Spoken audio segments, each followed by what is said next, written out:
eh, o motivo de plantexar este debate para non ser, bueno, obviamente, houve unha serie de acontecementos no ano pasado ou, bueno, a inicios deste ano que nos despertaron as nosas alarmas ao amosar que realmente a tradición de títeres populares do Estado español non é comprendida, non é coñecida realmente, non? É dicir, todo este mundo, toda esta riqueza que moi sucintamente nos acaba de recorrer, nos acaba de axudar a percorrer Adolfo, tuvo que facer un esforzo de síntese enorme porque, vamos, ele está facendo levanos, facendo unha investigación e ten muitísimos datos. Todo ese mundo tan rico realmente está perdéndose, é moi descoñecido, non? Das novas xeracións e tamén da nosa xeración, non? Precisamente aí parece un esquecemento programado para que perdamos ese patrimonio, e foi o que creemos nos levou, desde a Asociación Cultural Morreo Demo, levou a unha serie de malentendidos, ou quizás premeditados, pero utilizando un pouco ese desconocimiento, non? Servíndose un pouco de esa ignorancia, pois se utilizou o teatro popular de marionetas, o teatro de Cachiporra, como excusa para perseguir a uns titiriteiros concretos, pero en realidad o que se quería tamén era atacar a toda unha forma de entender a política e a un movimento social, non? Entón, preocupados e preocupadas por esta cuestión, parecíanos interesante neste Titiriberia plantexar este debate, que non é tan sinxelo, é dicir, non, eu son a primeira que non teño tan claro que a violencia nos títeres hoxe en día, o sea, a violencia que tradicionalmente formaba parte do repertorio deste mundo, hoxe en día non poida ser matizada ou modificada, era un pouco son as cuestións que queríamos plantexar. Para isto, contamos, además de con Adolfo, a quen dices de escoitar, un pouco por esa referencia histórica, non? Que el pode achegar para entendernos mellor a problemática, empezando polo extremo da mesa, temos a Larraiz Urruzola, que da compañía Babaluga, unha compañía de títeres que leva xa uns cantos anos en Galicia, e que traballades non un títere tradicional, senón facedes un títere máis artístico e sobre todo moi dirixido a público infantil e con unha preocupación sempre educativa, polo menos así do que vos coñeza. Nos parecíanos moi interesante tamén escoitar a vosa perspectiva como creadoras titiriteiras que focastedes o vosso traballo cara a cuestión educativa, non? Que pode ás veces chocar co que sería a motivación do titiriteiro tradicional, que realmente era outra. Primeiro de nada, vivir, non? Gañar a vida. E despois, non creo que a educación fora a súa preocupación primaria, senón comunicar a un público non necesariamente infantil, que é outra cuestión que temos que abordar. Temos tamén a Alfonso, que non me acordo do teu apellido, Alfonso Lázaro, de Títires desde Abajo, compañía tristemente famosa porque foron vítimas precisamente dese descoñecemento e desa, creemos, mala intención por parte de algunhas persoas que denunciaron un espectáculo. O máis increíble é que fiu un xuiz que admitiu a trámite ese tipo de denuncias, iso é o máis terrible, e que nos podedes contar un pouco a vosa experiencia e a vosa postura con respecto á cuestión. E por último, Manolo Dios, que ven do mundo da pedagogía, do ensino, fundador do Seminario Galego de Educación para a Paz, hoxe en día tamén concelleiro de Educación en Compostela. A nos interesábanos a visión dun pedagogo, dunha persoa do mundo do ensino, e que tamén cun pé, digamos, na política comprometida, non? Coas persoas.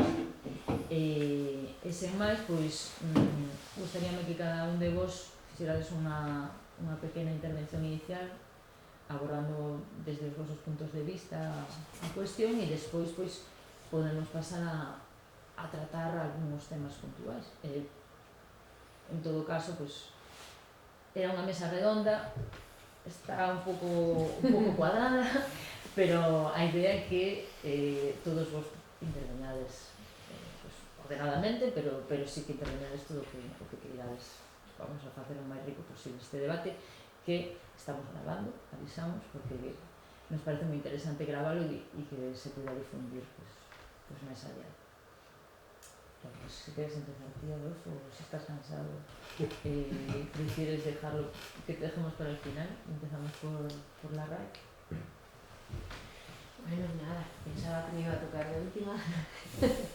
Non, é verdade, como dice e tamén Comba, que non é un tema sinxelo de plantexar, porque, a ver, sempre un cando está traballando, e máis cando quere traballar para os rapaces, pon especial interés en documentarse, en procurar transmita o que teña que transmitir, ter un cuidado exhaustivo por la vulnerabilidade das persoas ás que van dirixidas as cousas, non? Entón, lóxicamente, non todo ten que se tratar dende a esa cousa honorable de virtudes, non? Como tamén falou antes Adolfo, moitas das cousas a veces tamén se entenden mirando encarnizadamente unha situación, ou vendo como se desenvolven todas as partes dun conflicto, non?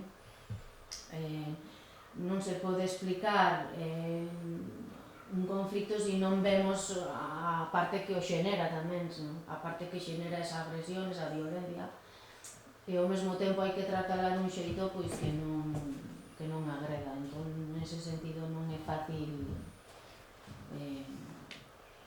buscar ese punto. Tamén é certo que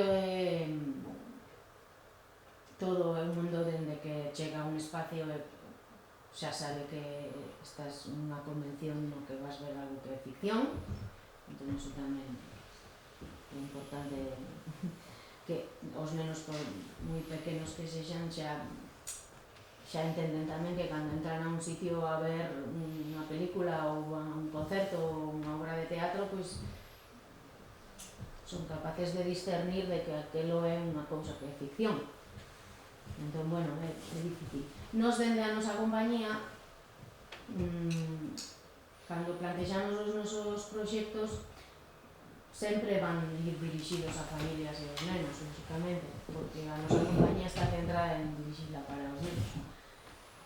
Pero sí que procuramos trasladar aqueles valores que a nos importan, non? Lógicamente, pois, que a igualdade, a importancia da oralidade, a sensibilidade sobre certas cousas, a curiosidade pola ciencia, por, non sei, por moitas cousas. Pero tamén neste caso último estamos tratando a intelixencia emocional, tamén a importancia de deixar expresar todas as cousas que un sinte. É importante que os nenos tamén experimenten a capacidade de ser libres de expresar a súa tristeza, a súa rabia ou todo o que necesiten, sempre e cando non fagamos dano a ninguén, non a un mesmo. Entón, desde esa perspectiva, nos tratamos tamén a rabia ou tratamos as cousas que a un se fan sentir que hai unha injustiza e que frente a esa injustiza ten que rebelarse ou ten que enfrentarse a personaxes que o mellor non lle deixan ser libre ou expresarse libremente as súas calqueras emocións, a tristeza ou a rabia ou calquera que sexa. E dende esa perspectiva, pois, lógicamente, aos nenos tamén hai que darlles un abano de cousas para que eles podan formar o seu espírito crítico. Non estou justificando que haxa que fomentarlles a violencia, pero sí que é lícito falar dela.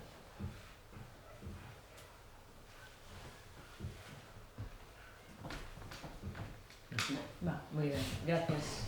Non sei se... No, pero eu creo que perfecta que vos ustedes un pouco a unha velocidade inicial, porque realmente... Non sei se me extendín de máis, se me enrollé, me perdín polo camiño, pero vamos. Clavado, Larry. Pues nada, Alfonso, sí. Continúa. Bueno, yo creo que a la hora de hablar de la violencia en los títulos de Cachiporra, no, lo primero tendríamos que hablar de qué entendemos por violencia, ¿no? Definir un concepto primero para que se pueda llevar de la mesa redonda, ¿no? Realmente entendemos como violencia, es decir, hay como un discurso hegemónico, dado de qué es violencia, ¿no? Y es todo aquel que que sale fuera de unas leyes, es decir, podemos entender como violencia el quemar unos contenedores, el que una gente se encapuche en unas manifestaciones, ya lo atacan porque probablemente vayan a ejercer o hacer actos de violencia, pero no entendemos como violencia la detención de una persona, no entendemos como violencia los bombardeos de la OTAN en diferentes partes del mundo, no entendemos como violencia, ¿no? Entonces, para no caer en estos tópicos, ¿no? Definir un poco, llegar a qué podríamos entender como violencia, ¿no? Que sería, lo podríamos definir, o como yo lo veo un poco, es el imponer tu postura sobre otra persona ejerciendo la fuerza, ¿no? Teniendo esta definición, bueno, mi definición no tiene por qué ser compartida, es decir, realmente lo que vemos en los títulos de Cachiporra o en las expresiones artísticas, es decir, yo no lo definiría como una violencia en sí, sino es una representación de la violencia, ¿no? A esto me refiero en el momento que hay esa representación, como decía en ella, tanto niños como adultos entienden que es una ficción, que es una representación, es algo que no está pasando, ¿no? Para que esto se llegue bien a buen puerto, tanto en el teatro de títeres, en el teatro de actores, existen unos códigos, ¿no? Que son unos códigos que dan tanto la gente que manipula los títeres como los espectadores, ¿no? Se han hecho unos códigos compartidos para que haya un entendimiento de la obra, ¿no? Entonces, bueno, yo no hablaría de si una obra es violenta o no, una obra de ficción, sino de esa representación de la violencia que se está llevando, y sí que puedo entender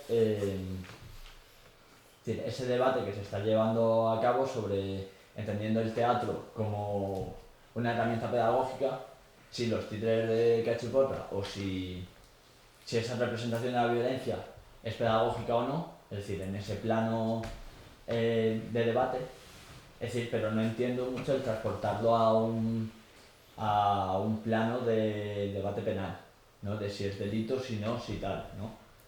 Entonces, bueno, el debate de si es como herramienta pedagógica, si es apto para la infancia o no, creo que fue ayer, ¿no? Hablando con la compañía de Vergés, que ha enseñado antes a ellos unas fotos, ¿no? Ellos también hablaban como en los años 80 en Cataluña ya existió este debate, como desde la parte de la cultura institucional fomentaban que no existiera esta violencia o estos títulos de Cachiporra, existían en otros sitios, en bares, en la calle y tal, pero desde el apoyo institucional pues se fomentaba otro tipo de teatro y de títeres que no ejercieran esta violencia, podríamos hablar de que fueran más protocolariamente correcta, ¿no?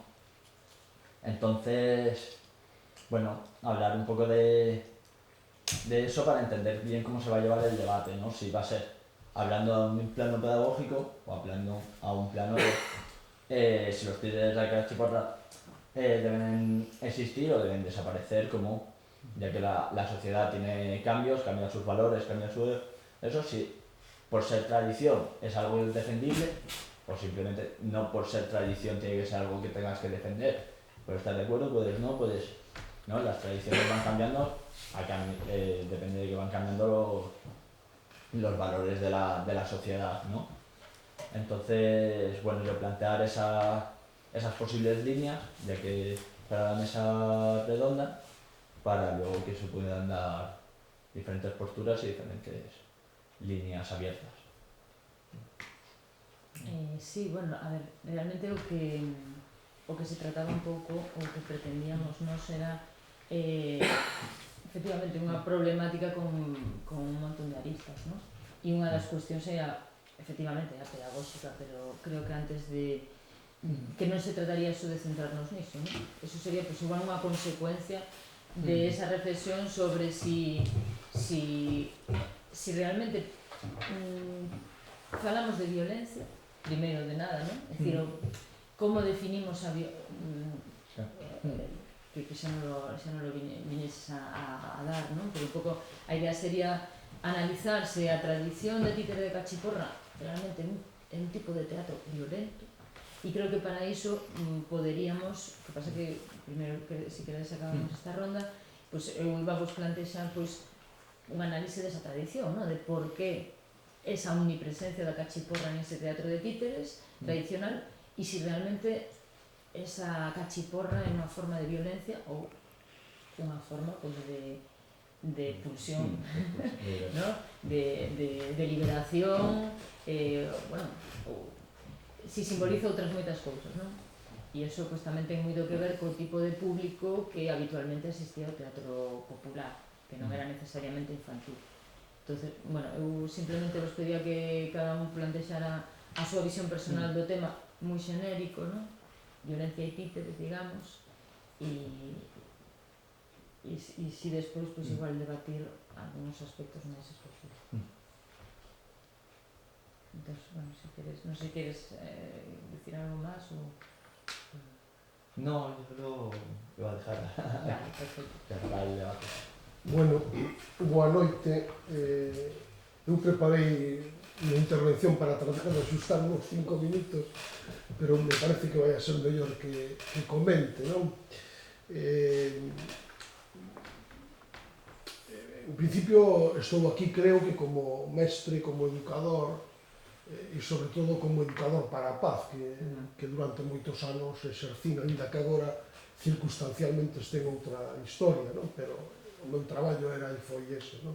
Por lo tanto, tiñamos un claro objetivo, eu digo de entrada, que é como contribuímos desde a educación a desaprender as violencias. E falo de violencias en plural, porque despois falarei, direi algo sobre tipos de violencia, non? Pero ese era un pouco o objetivo fundamental, non? Desaprender as violencias, e para iso fundamentalmente o facíamos en positivo, non? O que tratábamos era fundamentalmente de entender que os mellores antídotos contra as violencias son os afectos e os sentimentos, non? É dicir, se conseguimos construir a cartografía dos afectos dos nosos nenos e nenas, dos nosos fillos e fillas, pois estaremos dando magníficos anticorpos frente ás violencias, non? Isto é fácil dicilo, non? Pero é un traballo que non se fai con discursos, non se fai con conferencias, non se fai con letanías, non? Dicindo aos nenos hai que ser bo, hai que ser solidario, hai que ser pacífico, que non ten nada que ver con ser manso. Hai que ser pacífico, hai que cooperar, bueno. E por eso nos fomos descubrindo ao longo dos 31 anos de actividade algo que estaba aí xa moito tempo, non? Juan Roz Carballo nos anos 60 falaba da urdimia afectiva, non? Ten un libro precioso que se chama Urdima afectiva, cando nadie falaba de redes, en aquel momento non había máis redes que os mariñeiros, non? En esa época, non? Pero bueno, el falaba da urdima afectiva, do cariño, da rede de cariño, de tenrura, que son os mellores anticorpos persoais contra as violencias, non? Isto, digo que é moi fácil dicilo, despois na aula, na casa, pois é máis complexo, non? Pero hai que facelo, sobre todo, non con sermós, sino con recursos, non? Con recursos didácticos. Eu vos trouxen algún material do que fixo o seminario nestes anos para traballar estes temas a través do conto, a través do teatro de sombras, a través do cine, a través dos títeres, o que pasa que non teño ningún libro en particular, non? Pero todos son recursos para traballar na aula a educación para a paz, que en definitiva é desaprender as violencias, non? Pero para falar do teatro de títeres, os títeres de Cachiporra, do que sabedes máis que eu seguro, os títeres de Garrote, desde o meu punto de vista, son, como vimos hai un momento, un magnífico recurso didáctico tamén para desaprender as violencias, non? Que non é o mesmo que ocultalas. A violencia existe, está na realidade, hai máis violencia en Bob Esponja, probablemente que na obra que vos representabades. Os contos tradicionais, por exemplo, os clásicos, non ocultaron nunca a violencia, nunca ocultaron, non? Mesmo en algúns casos son contos especialmente terroríficos, non? Hansel e Gretel é unha cousa terrorífica, non? E tentan fundamentalmente conxurar a violencia, presentando historias, conflictos derivados das injustizas, e queren liberarnos, non? En definitiva, eso por medio da sátira, por medio do humor, mesmo con tenrura. Ese é o objetivo fundamental. Por lo tanto, trataríase de que os rapaces viviran e sentiran as emocións, a tristeza, a alegría, a separación, a perda, a rabia, a dor, mesmo o odio, a ira, para darlles cauce, é dicir, para transformalas estéticamente, artísticamente, para denunciar ao mesmo tempo unha realidade violenta, que é a realidade social na que todos vivimos, que provoca sufrimento, dor, morte, etc. Por lo tanto, claro que os títeres de Cachiporra representan a violencia, unha violencia que está presente claramente na sociedade, nas mesmas familias, está presente, responden ademais a unha tradición moi antiga, o explicou moi ben o compañeiro, e naceron, eu creo que fundamentalmente para pegarlle aos ricos, para rirse das autoridades e actuar de desafogo social, que algo, polo menos desafogarse, non? Cos títeres, non? En definitiva, a liberdade contra a opresión, non? É un pouco como eu o resto, non? Pero, insisto, estamos a falar de violencia simbólica, é dicir, a representación artística da violencia ou a ficción, como estábamos comentando, non? Por lo tanto, a tradición dos títeres de Cachiporra, que antes nos comentaron, os Guiñois en Francia, o Polichinela en Italia, o Don Roberto en Portugal, Barriga Verde aquí en Galicia, pues responden un pouco a esa idea, non? Os contidos son moi variados, pero coinciden en moitas cousas, a loita contra o poder arbitrario, por exemplo, contra o autoritarismo, e sobre todo facelo por medio da risa, menudo perigo, non? É a risa, non? Si queredes que eu vos diga algo sobre violencia, pois me teño que remontar a Johann Galtung e a súa definición das violencias que existen, non? Hai, fundamentalmente, el xa, desde o principio, falou de tres tipos de violencia moi diferentes, non? Unha é a violencia directa, aquela que todos interpretamos claramente como violencia, un asesinato, unha violación, un avión petando contra as torres xemelgas de Nueva York. Bueno, todos identificamos eso con violencia directa, claramente, non? Logo existe o que el chama a violencia estructural, que é unha